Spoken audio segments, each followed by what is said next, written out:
Peace, light, and love, my YouTube family. How is everybody? I'm going to do a read today with Maji Got the T's, the Chosen Ones 144 Oracle deck. Please check her out at her website is Maji's T, MAJIST.com, or check her out on YouTube at Maji Got the T. All right. So I just want to do a read for us using this Oracle deck, get some messages out. So we are on the other side of the election. I just felt like I wanted to mention that. We are on the other side of the election, and I feel like, there's hope in the air. There is a reason for this season, and I believe we are right where we are supposed to be. We're exactly where we are supposed to be. So let's keep the faith, and I know that there's something good in this. And I'd like to also advocate for us, for us to unite with one another. Find your collective. Find your collective, your group, your initiative, your mission, in communities, with your families, whoever might be your circle of friends or associates. Let's support one another. Let's build up our communities because, while, Malcolm X comes to mind, and Malcolm X, Atlantis popped out there. Malcolm X has said that, Malcolm X, the civil rights leader, as far as race is concerned, one thing that I remember learning is that Malcolm X had said that he went to, he had some type of trip, some journey where he had came across white men who were like his brothers, which was very different from how the relationship between black communities and white communities were primarily within the United States, right? So I forget what that journey was that Malcolm X went on, but he has said that. So I believe that there is, great potential for us to unite and work together. However, I do know that it's very important for us to organize amongst ourselves and support one another as our own, black and brown peoples. I had someone leave a comment saying, "Why don't be speaking on brown communities?" I think they were talking about Hispanics, or other communities. And I'm like, first of all, black people, many of us are brown. First of all, it's thinking about different backgrounds of black people, because black people come from so many different, groups of different origins. Indians, many Indians are brown, many other people, but anyways, someone left a comment. So I'm not speaking on any communities in an offensive way. I'm saying that we have to support each other. So, I feel like it's very important. So find your mission, your community, find that group or start a group within your community, and where you are supporting your neighbors, the people within your community, educating them, mobilizing them to be able to make effective action, to take effective action, to be successful in supporting your community. Support the children. The youth need us leaders. They need us to be there and to guide them, protect them. The adults within our communities, we need one another. Saying we have to encourage one another and support one another, and pick one another up and celebrate each other. We must celebrate one another, So don't forget to celebrate your fellow man, your fellow woman. Don't forget to celebrate your brothers and sisters. Don't forget to do something to give to the youth, So let's not be discouraged in this time. Let's look for the bright side of everything. Know that we are exactly where we're supposed to be. I've been seeing 222 a lot today. So we are right in alignment with where we're supposed to be going. We're right where we're supposed to be. We're doing the right things. This is supposed to be this way, exactly how we are right now on this side of the election. It's exactly where we are supposed to be for victory, for success, for health, for growth and healthy expansion. This is exactly where we are supposed to be. So let's know that. Back of the deck here is divine protection and intervention. Okay. Okay. All right. So our first card out, kings and queens, is rebirth. We have rebirth. This card, interestingly, has been coming out. This card came out in my last reading from like a week ago. When I did a read from both the tarot deck of mine, this tarot deck, and the oracle deck that I'm using now. And this card came out. And the interesting about that video, if you checked it out from last week or want to check it out, as I was talking, I was kind of, before pulling the cards, I was kind of like, just doing things, pulling the cards out like this. It's kind of just doing stuff like that. And this rebirth card was coming through. Like, as I was just playing with the cards as I was talking, the rebirth card kept on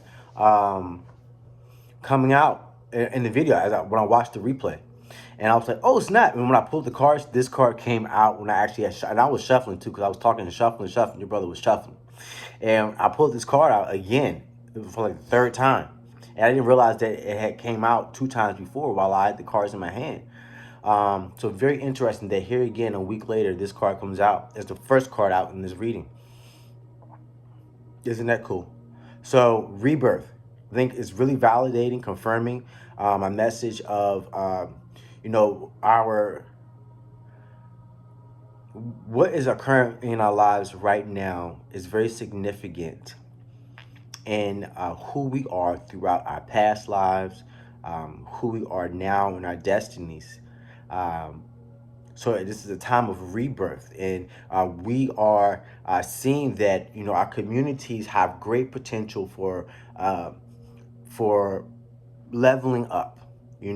Our Black communities have always been communities that grow, that rise, that we will organize amongst ourselves, and we will create our own foundations, right?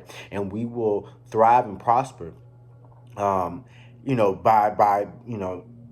just our mere essence of who we are. That's what we do. We build. We are builders, innovators, creators.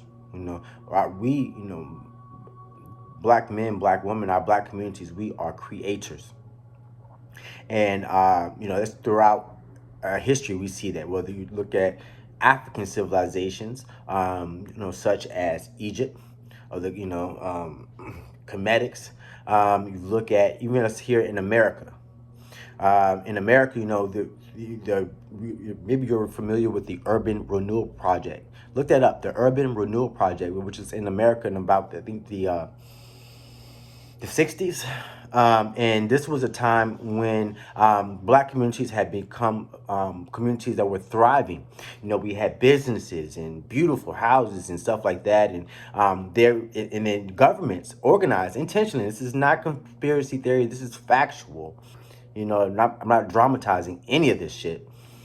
The governments went through communities across the country, Black communities, and did things like knocked everything down and put a highway through it. Or not, and where I'm from, born and raised, they knocked down communities of Black businesses and Black homeowners, Black people who were business owners, and then have us like one house. They have multiple houses, and they were renting these houses out to other Black people, and thriving, booming. And they literally, where I am from, not being dramatic, this is point blank period what it is. They knocked it down to dirt for 40 years. Told them that they were doing renovations, doing upgrades to the city. The city was going to, revamp everything. Don't worry, revamping everything. They knocked down these Black-owned businesses, Black-owned houses down to dirt and left it that way for 40 fucking years. Excuse my English. And then what is it today? It is a parking lot. And there are many racist people where I'm from, and then the parking lot that has become a loaded term. So you get around certain white people as a Black person, especially in business arenas, business spaces, they will, bring up the words parking lot with like a wink wink with it. It's like a loaded term. They're referring to these attacks on Black communities where, hey, yeah, you think you're thriving, you think we're doing, we'll knock you down in dirt again. We'll turn your whole community into a fucking dirt lot again. Don't forget that. That parking lot over there on such and such street? Yeah, we did that. So while you think you're up and mighty, while you think you're an uppity African American, don't forget that We will knock your shit down to a dirt road. Not even a road, because a road has a use. We will turn it all into a lump of dirt.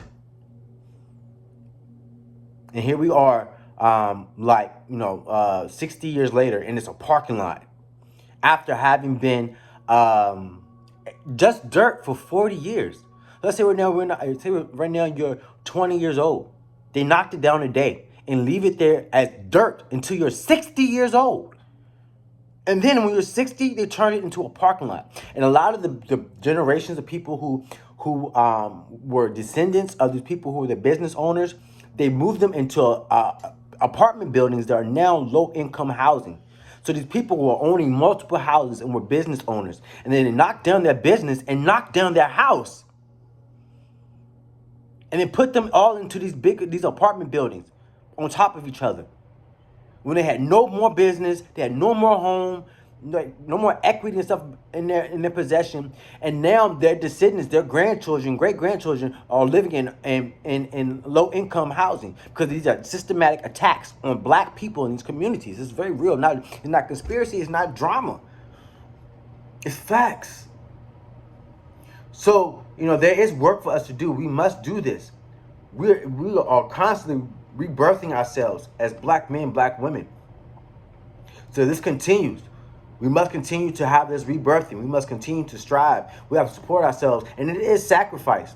It is sacrifice. And I tell you this as a black man who works for my communities. It's not easy.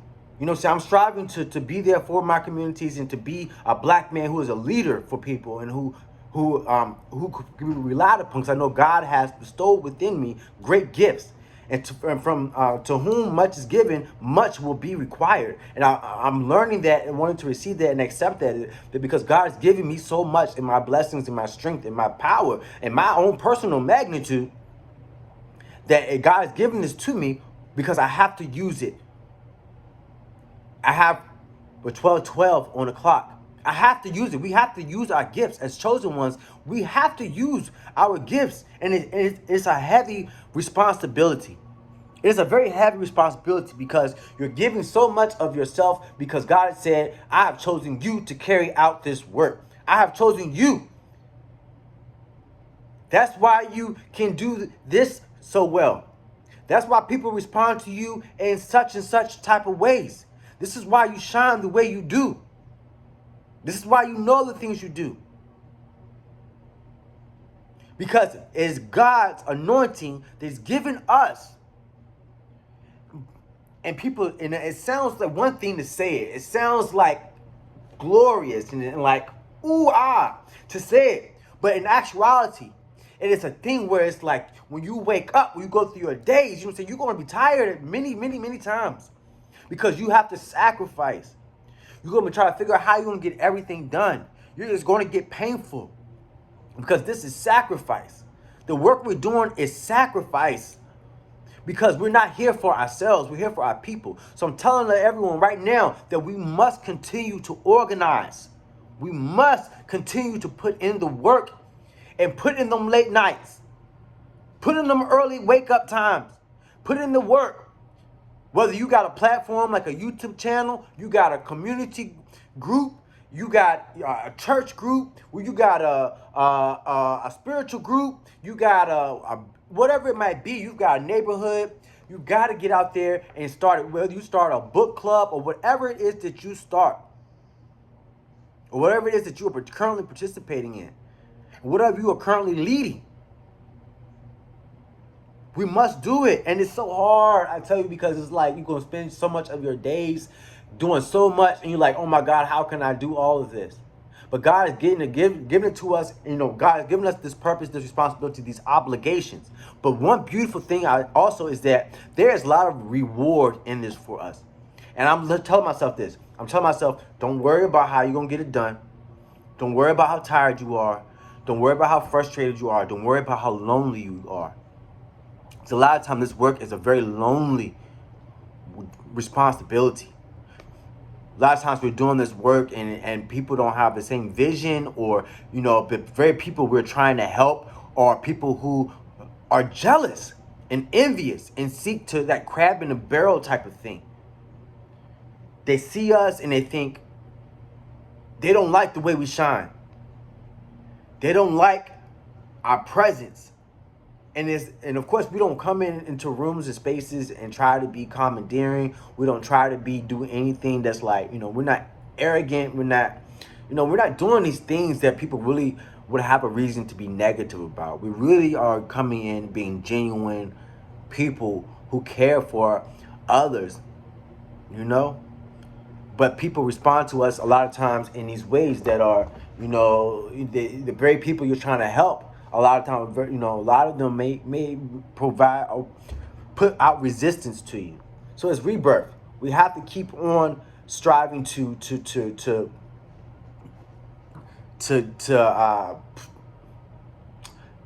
level up, or to organize ourselves, or to birth our greatness, birth the potential for our communities, lift up your brothers and sisters, lift up the youth. All right. The second card that came out is psychic attacks.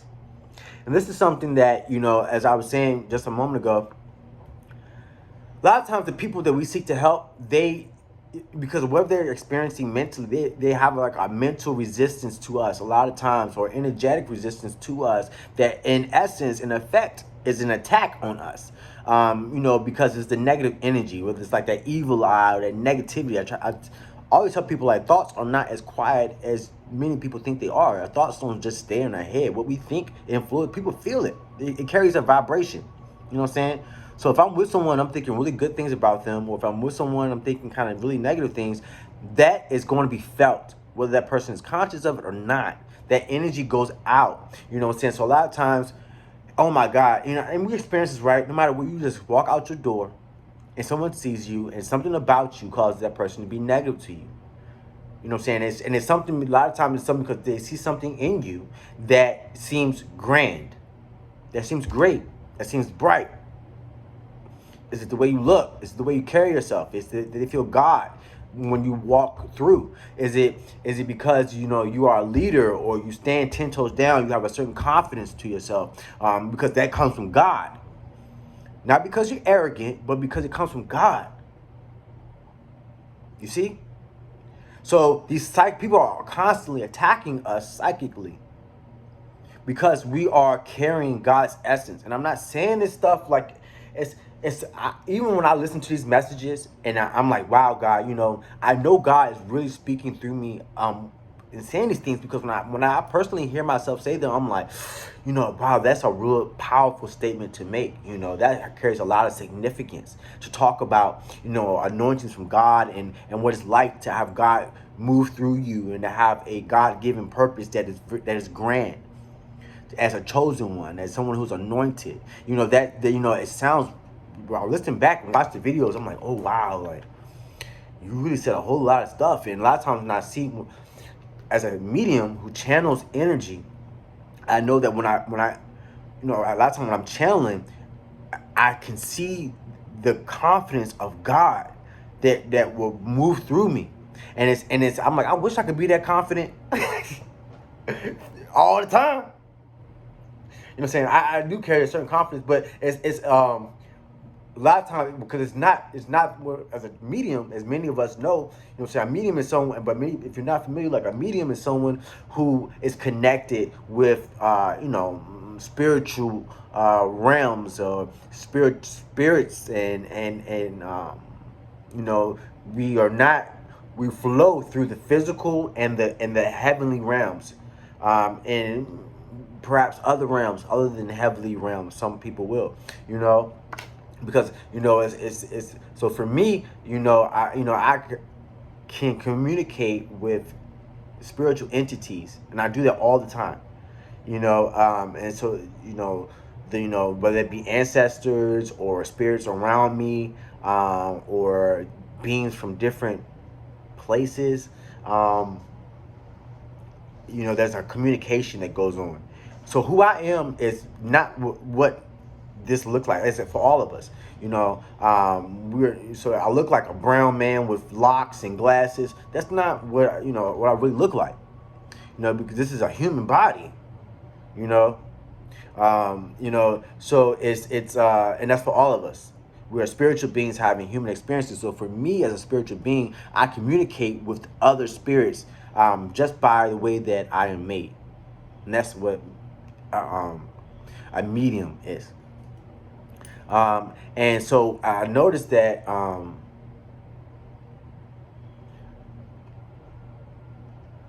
we experience these psychic attacks. And they come from not only the people around us, but there are many entities that are aware of us, chosen ones, and seek to interfere with us. We're well known with our anointing.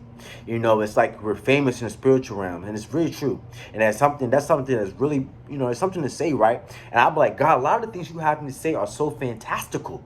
Like I be delivering these messages that are really big, I'm talking about some really, almost like out there, left field type of stuff. And I'm like, God, wow, these messages are really big, like, and they sound like whoa, and God had already told me, and I've said this in my videos many times before. God is communicate to me that what you're saying is different because it's supposed to be very different.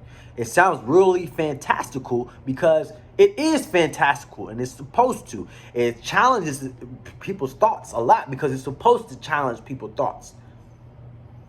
You know? So, sometimes it make me feel like almost a little nervous to communicate the messages because it's like, wow, people are going to be thinking like, wow, that dude is really talking about some, big stuff, and people who are going to know me will be like, they may know me from years ago from different places or groups or, whatever. And they're like, wow, did you know that, Joshua is making these videos now and he's talking about these things, and have you seen his YouTube channel?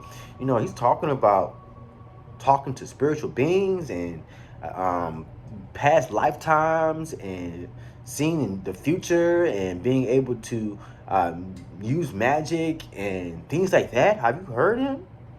And while I'm part most all of me, really is like, yes, people need to go ahead and say that because that is my truth. That's my truth.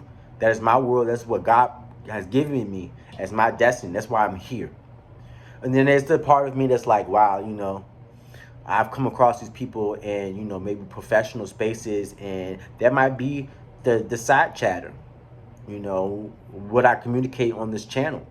Um, so, but it's we're experiencing these psychic attacks. And they're going to come from many different directions because of our purpose, because we're challenging things that are supposed to be challenged. Our messages are big and fantastical because God has made them big and fantastical for his own divine reasons. So know that, persevere through these attacks. Know that you hold power, and it's because of the power that you hold and the destiny that you are living out that you are experiencing these psychic attacks. And God's got us. He knows that this is going to happen. He know when we came here, we knew that we were going to endure psychic attacks. So we have to persevere. Put your lights up, surround yourself in that big ball of light. You know what I'm saying? I like to put myself in a nice big ball of white light. Sometimes I like to put some gold in it. I like greens, things like that. Visualize that when you get into these spaces where people are going to be doing these things. If you're putting out these messages, what I'm saying, a lot of times it's a black man or black person putting out messages to advocate for black rights, or understanding that black people are royalty. And I'm not knocking other people, but we are who we are, and I get a lot of pushback on that, especially from some other black people. You know what I'm saying? They're talking about, well, the royals of in African history were corrupt and they did all these horrible things. No, I'm not gonna get all into that. What I'm gonna say is that we genetically and spiritually are divine beings who are not made equal to other people. Now, this is what it is. Not all people are made equal. I'm gonna leave it at that, and it is what it is. Your name holds power is the third card out. Your name holds power. So, What I'm getting right now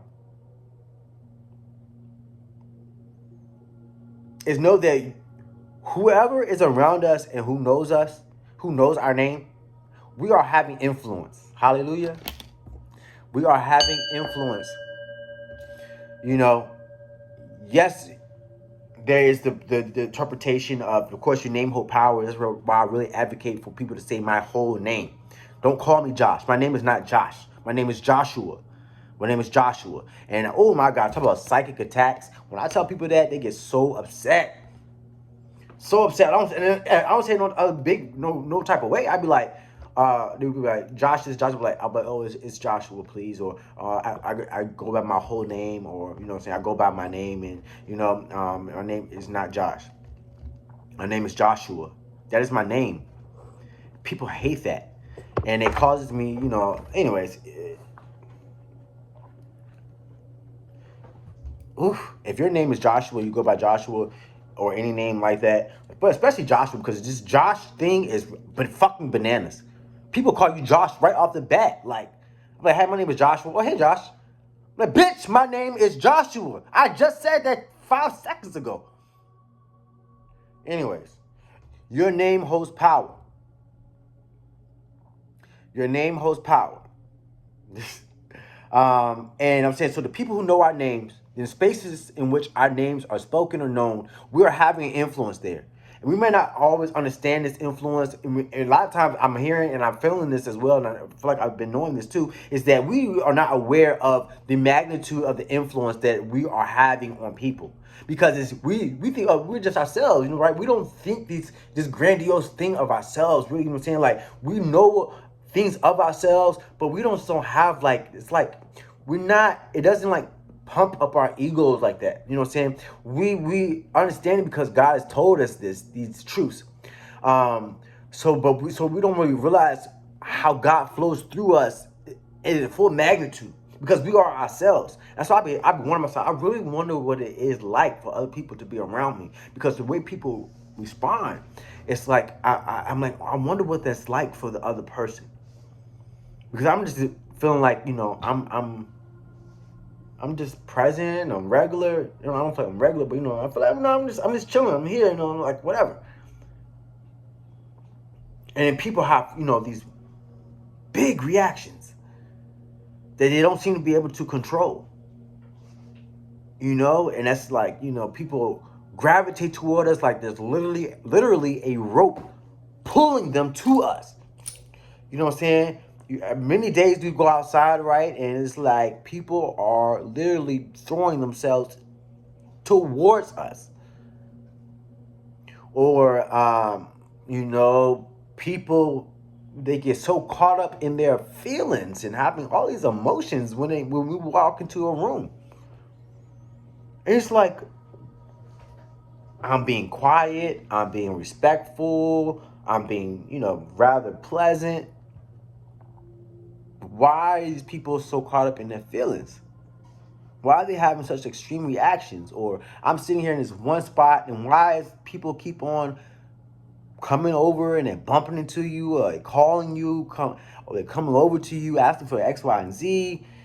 They're staring at you like, oh my, like they're staring and staring, and you can't turn a corner without there being somebody already there. Like you gotta jolt them back from bumping into people, and it's like all this space, and it's like you go park one spot and it's a whole empty parking lot, and somebody will pull up right next to you to the left, the parking spot to your left of you, and a parking spot to the right of you at the same time, and it's an empty parking lot.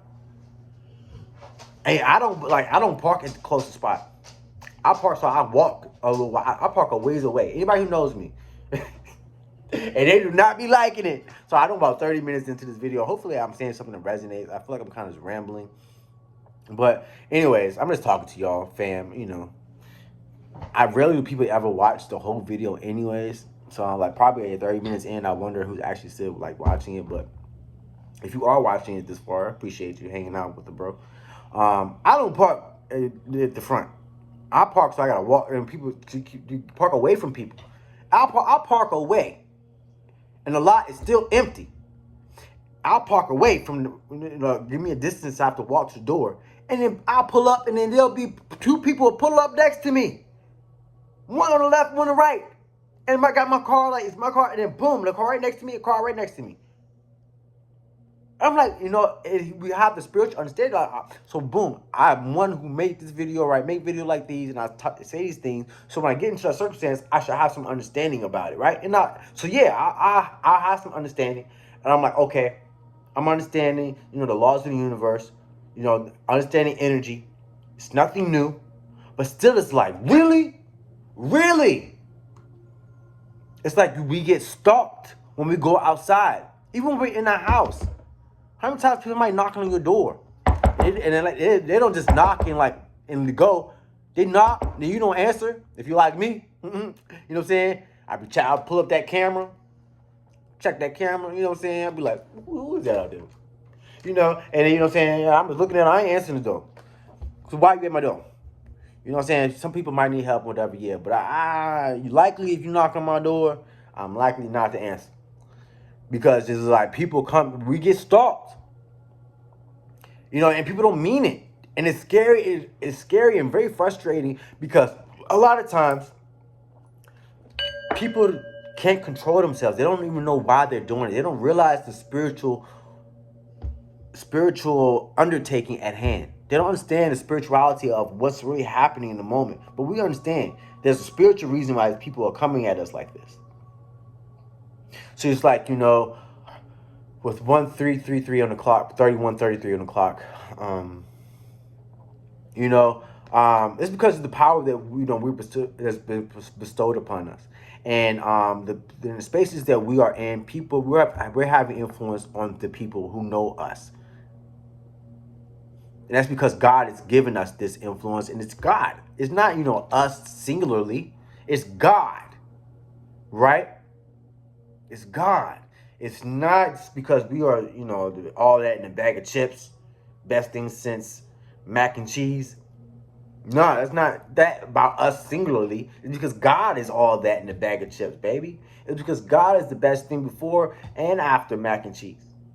It's God. And that's a lot to process, even as one who strives to teach these messages while being a student and learning, because the learning is something else. Because this spiritual stuff is so powerful. And it's like, oh my God, how God orchestrates things down to the smallest specifics of everything.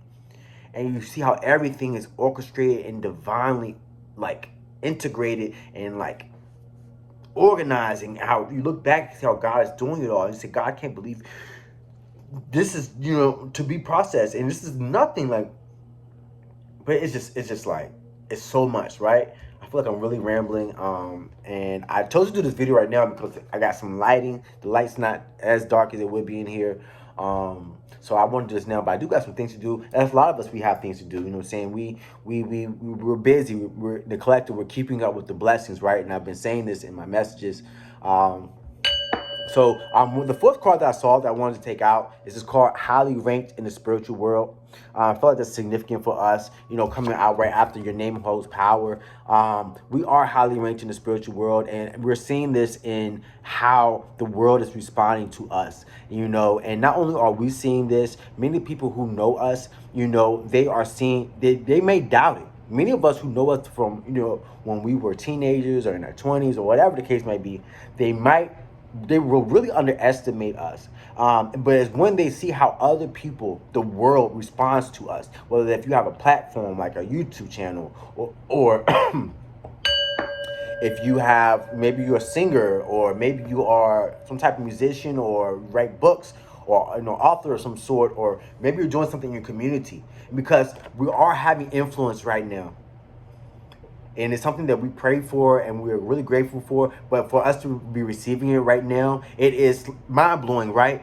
You're like, wow, I prayed for this. I really wanted this purpose and this destiny to be fulfilled because I knew God had this for me. But now that I'm seeing this unfold and birth and see my life, the beauty really happening and the blessings really coming in, these doors really opening for us. We are leveling up, and I say that out of just it being true and it be out of gratitude, and by God making this for us, we're seeing that we really have this influence on the people around us in these spaces, and there are people who are really highly ranked, also, and we're having influence upon them, as they have influence upon us, and we're seeing our rank in the world because it's the rank of God, not that we are all this and that singularly. It's because of God, right? And we're having to accept that. Our brains are having to compute that and process and organize the fact that there really is a huge heavenly operation occurring in our lives, and God is really moving through us out into the rest of the world. Like when it's coming, it's like people like open the floodgates of heaven. It's like many songs and poems and stuff that allude to that. It's like God has made us to be a floodgate of heaven that he flows out of. He opens us up as the gate and flows through us as a floodgate of heaven. So heaven will flow out from us, through us. For God to do his work in the world. Am I perfect? No. I keep saying that on this channel. You know what I'm saying? And I look back, my God, wow, you chose me. You chose me. And I'm trying to understand what that means to be chosen. What am I supposed to do? I have ideas. As Donald Trump says, I have concepts of what to do. And I really want to put my plans into action. So I'm trying to put my concepts into action as to what to do. And I know that maybe as a collective, that's what we're all doing, figuring out exactly what we are to do with what God has given us in this world. I don't know if I talked about this. I see this card over here somehow. Divine protection and intervention. That's over there for some reason, somehow. Okay. It was sitting there by itself. I forget if I took it out or not. But divine protection and intervention. So know that God has got us. This is a time where God is intervening on our behalf. God is moving us in our paths in life, and God is having us enter spaces and stuff. It's all for significant reasons. And I'll tell you now that, I am with many of us in the collective, and I see that God is working, that God is moving, and I'm like, I don't know exactly what God is doing, right? Because how could I? But I don't know exactly what God is doing, but I'm like, God, I know that you are moving right now. I know that God is moving. I know that God is doing a major work right now. And it involves us as his anointed ones. It really is a powerful movement of God. And I'm like, please understand that I'm giving these messages, but I know that I'm not perfect. And I'm like, how, God, you choose me to do this stuff and I'm so not perfect like this? You know what I'm saying? I got certain things about this, that, and the other thing about myself that I'm like, that I got that going on, God, but you still choose me? So, and I watch these videos and I'm like, I see how some people would think, who does that guy think he is? Like, wow, that guy thinks a whole lot of himself. I promise you that it is God talking to you. And of course, I'm not perfect, so maybe at times human flaw will come through, and I might say some things that it's the humanity in me. I'm not perfect. I'm not gonna say everything perfect all the time, but a lot of times these messages and the confidence that comes through, this is something that's very major for me because I was a kid that was picked on growing up. I was picked on really bad, and I cried myself to sleep many nights as a child, wondering, why me? Why do I gotta be picked on? Everybody else has friends and make friends so easy. I'm back then I was very nice. I was a very nice person. Only in my 30s did I realize, fuck being nice. And people still be wanting to think I'm nice. I'd be like, nah, let me slow you down. Stop calling me this nice guy. I'm not no fucking nice guy. Fuck being a nice guy. But you know what I'm saying? But when I came into this world originally, I was very nice, very kind, and I probably am kind of nice still. But I don't want to be called nice. I don't want to. I don't want people to think I'm nice. Now, maybe that's a flaw of mine. But like I said before in videos, being nice gets you disrespected. Being nice gets you hurt. People fuck with you thinking you nice. And at this point in my life, I'm like, nah, please don't think I'm nice because you're gonna cause me to do some shit to try to fuck you up. Whether I succeed or not. I don't want to be a nice guy. I'm a good man, not a nice man. You know what I'm saying? That's just kind of the truth of where it is for me now. Maybe that's something I need to pray on and work through. Maybe not. But to be honest with you, like I told you, I'm not perfect. I'm not perfect. I am in a place in my life right now that I am working, talking with God about how this thing where I don't want to be a nice guy. I don't want to be nice. I don't want to be corrupt or anything like that. I want to be a good man. I'm a good man. I strive to do the right things. But I'm not fucking nice. I'm not about to be doing all the smiling in your face and complimenting all this and that and kissing ass just because I like to kiss ass. Hell no. Even though, you know, I might like to kiss a cheek or two. But anyway, like I'm saying, you know, God has got all of this going on for us. You know, 41 minutes on this video. Can't believe all this time went by. But I love you all. Peace, light, and love. I am your man, J-Pharaoh. A good man, not a nice man. A good man, J-Pharaoh. Until next time, peace.